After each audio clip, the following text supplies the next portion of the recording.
me legs! This summer, instead of impulse buying a plane ticket to somewhere tropical, I decided to buy a vehicle. And since this vehicle would be a little bit slower, my tropical destination would be the balmy beach city of Weymouth. And what better time to go to the Great British seaside than during the summer's biggest heat wave? All-time temperature record. Temperatures soared, extreme heat. The second heat wave of the year coming. Red weather warning. It's not The Miami. route would take me from my hometown in Winchester down into the New Forest, where I would camp the night, before continuing on to Bournemouth, Poole and Lulworth Cove, where I would hopefully get some relief from the inevitable onset of heat stroke. All-time temperature record. Next day, continuing on to Weymouth for a grand total of 80 miles. This would by far be the furthest I'd ever ridden a bike, but first I needed to pick it up, along with all the camping gear for my trip. The bike I chose was a Decathlon Riverside 520, and before you destroy me in the comments, I don't know anything about bikes, but this one seemed like a reasonable price and said touring on it, so I figured it would be good enough for the job. The next day, after packing way too much stuff, I hit the road nice and early at 10 a.m. I'm already suffering. My ass is absolutely killing me. And my back is so fucked as well. I'm hoping it's something that you just get used to. Okay, before you go thinking I'm a massive wimp, what I didn't show you is that I rode back from the bike shop 20 miles the day before. And for context, I don't think I've ridden a bike in over 2 years. Definitely overloaded my bike with a lot of shit. Having never done this before, I just brought the bare necessities for a few nights camping. This included a 3-kilogram MacBook Pro, 360 camera, 2 regular cameras, a selfie stick, headphones, Meta smart glasses, 3 hard drives, a power bank, a tent, sleeping bag, mattress, camping stove, cookware, a bike lock, repair kit, clothes, a towel, toiletries, sunscreen, food, water, and a hammock. To navigate, I found this cycling app called Komoot, which allows you to take advantage of the national cycling routes instead of taking busy roads. There were definitely a few times though that I questioned whether this was a good idea. All right, so we're out of the city now, heading towards the New Forest. It's a lot quieter here, which is nice.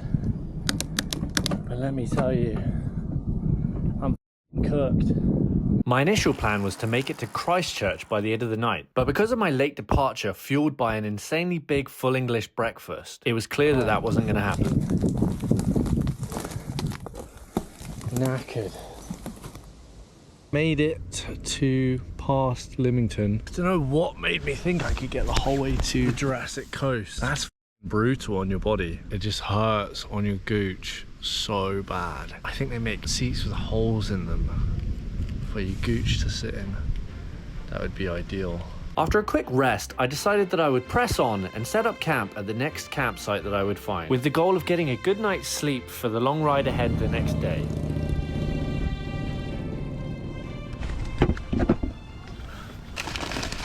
So now that I'm all set up, got the bed set up, time to work on some food.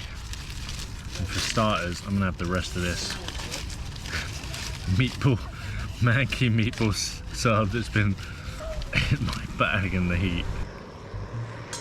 What I haven't mentioned is that I absolutely did not have a reservation for this campsite, nor could I find a place to pay. So I decided to find a spot at the back of the campsite, out of the way, and pray that I wouldn't get a knock on the tent in the middle of the night asking me to leave.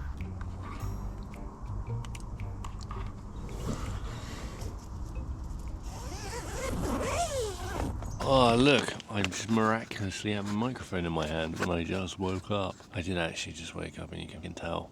I can't say that was the best night's sleep because my whole body just ached so bad. But in terms of the campsite and everything, it's actually pretty good.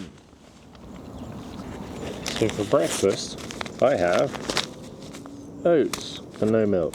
So just gonna do watery oats. We do have beans, but if anyone can help me figure out how to open the can without a can opener or a knife, please let me know in the comments below. After a much too leisurely breakfast, I decided to pack up and hit the road. 20 past 9, time to roll. Procrastinated too long. Oh man, this is gonna hurt. Oh, it's a massive campsite. Should have really had a shower before leaving. What's up, horses? There's a gang of these guys.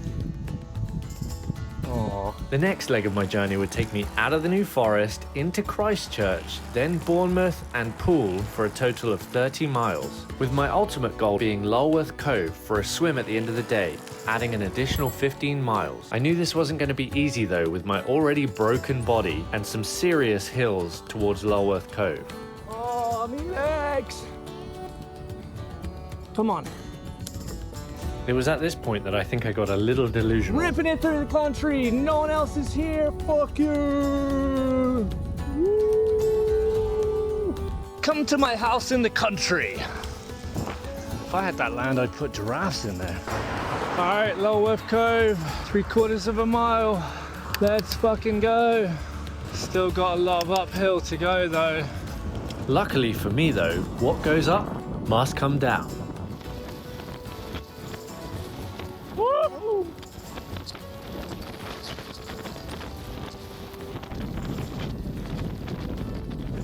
Here we go, baby.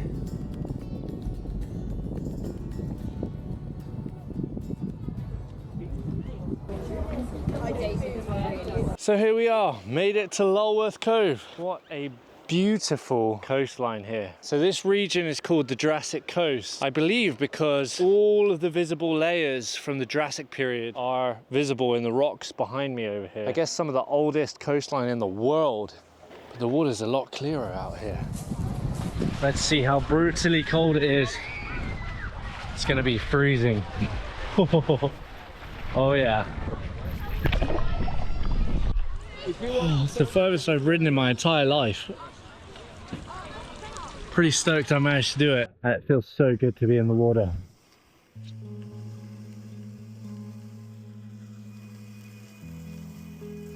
I remember as a kid receiving my brother's hand-me-down bike that had gears, and that feeling that it gave me as if the world had suddenly just opened up.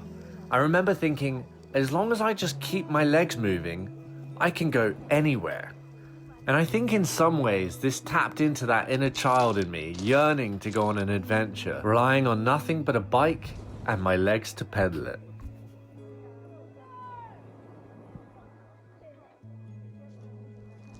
But I was chatting to some locals. They were telling me I shouldn't camp here because they patrol the beach at night. Which is a bit disheartening because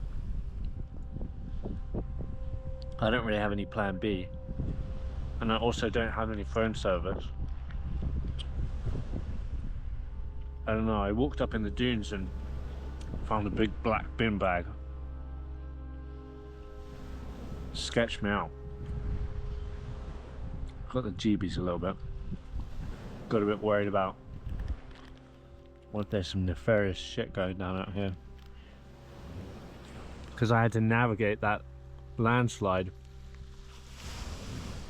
I'm just nervous if I had to get out, where am I going to go?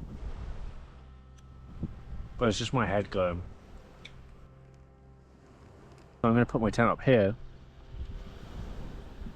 but it's very visible from like the little village. So I'm just waiting till it gets a bit darker and eating some mango. It's getting really cold now.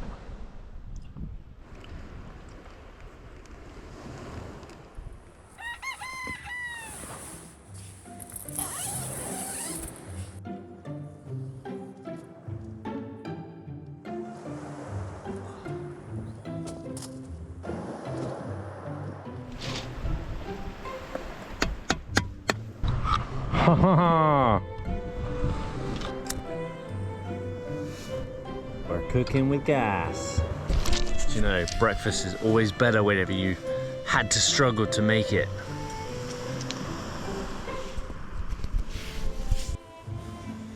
In theory, just pour out. Yeah!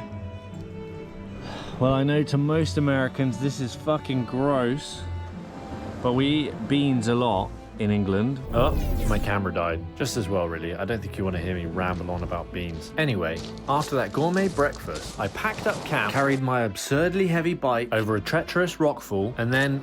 Oh wait, I'm going to get philosophical with you here. Give me 1 second. On the way over, Some guy was like, there's no way you're gonna get that across that thing, no way. And one thing I've learned is that your limitations aren't the same as everyone else's. A lot of it's in here. I have to keep reminding myself of this because I saw this guy and I was like, you know what?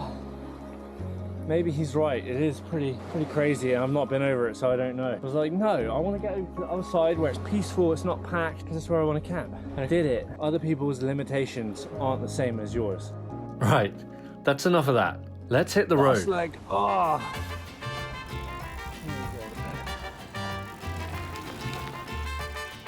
Oh, I'm sorry. Did I say road? Hang on a minute. Are you fucking serious? 1.5 miles of this shit. Yeah, I meant cornfield.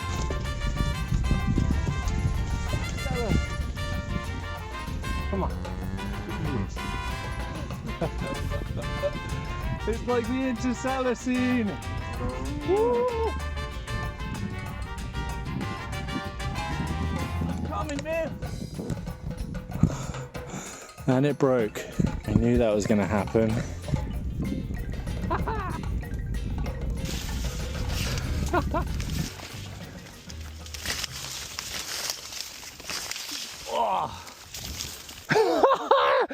No way I found it! How the fuck? How did I find it? Look at that! Out of everywhere that I could have just popped out of those cornfields, I popped out right by the thing. I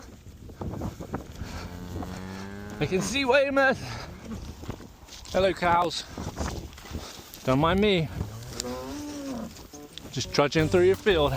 On the other side of that wall is the water. This is Weymouth. Made it to Weymouth. Oh, oh. There. Bicycle space. Well, that was my first adventure on a touring bike. Hopefully you enjoyed the video and maybe learnt a little bit so you can avoid making the same mistakes as me, such as overloading my bike massively and taking crazy off-road routes. Thanks for watching. Please subscribe to my channels for more of these adventures and I'll see you guys in the next one.